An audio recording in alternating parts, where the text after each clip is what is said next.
Did you know almost 240,000 fire incidents occurred in 2019? That's 650 incidents per day. Imagine this happening in a building for which you have chosen the cables. The CPR regulations on cables were introduced in 2017. These must ensure that each application is assigned a cable with the right classification.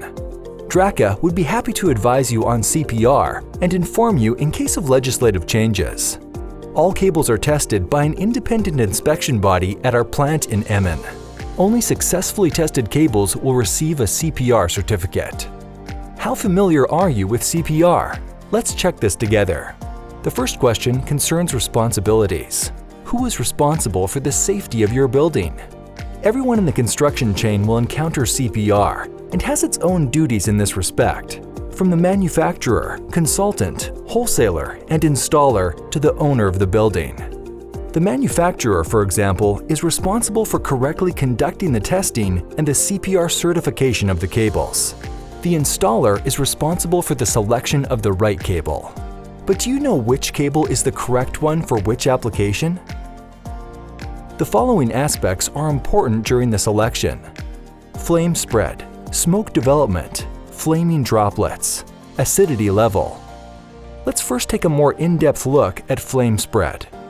Did you know that the temperature in a room can reach 800 degrees Celsius within 5 minutes? The actual situation is mimicked as accurately as possible during CPR fire tests. In practice, both the installation cables and the data cables are placed in bundles. The space between the cables leads to a faster fire spread. This works similarly as wood. A bundle of twigs burns faster than a single branch. During a fire, a bundle of cables can act like a wick inside the building. Old or incorrectly classified cables pose an additional risk in this respect. Increasing the number of cables in buildings also leads to larger bundles.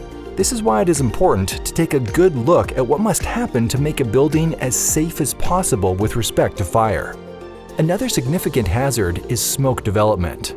Did you know that smoke development is responsible for most victims in case of a fire? There is no fire without smoke. Smoke does not only impede visibility, but can also lead to suffocation. It poses an additional risk in case of a difficult or restricted escape route, especially in combination with toxic gases.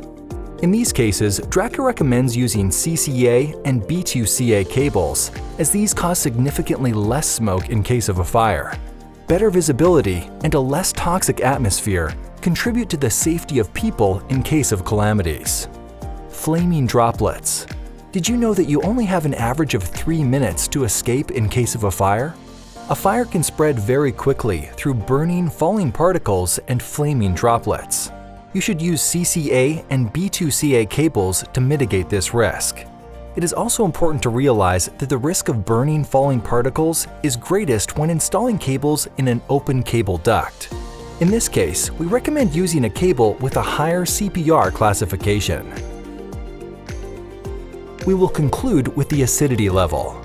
Did you know that over 50% of companies affected by fire go bankrupt within 1 year? Toxic gases, including chlorine, are released during a fire. Chlorine, in combination with water, which is always present in the air, causes hydrochloric acid perspiration. This causes valuable equipment to break down after a number of days and results in enormous damage. This is a risk you want to mitigate as much as possible. The use of halogen-free cables like B2CA and CCA can offer a solution. These cables do not release chlorine. To summarize, obey the CPR policy and choose fire safety. We would be happy to assist you and select the right cable together. For more information, visit www.draka-cpr.nl.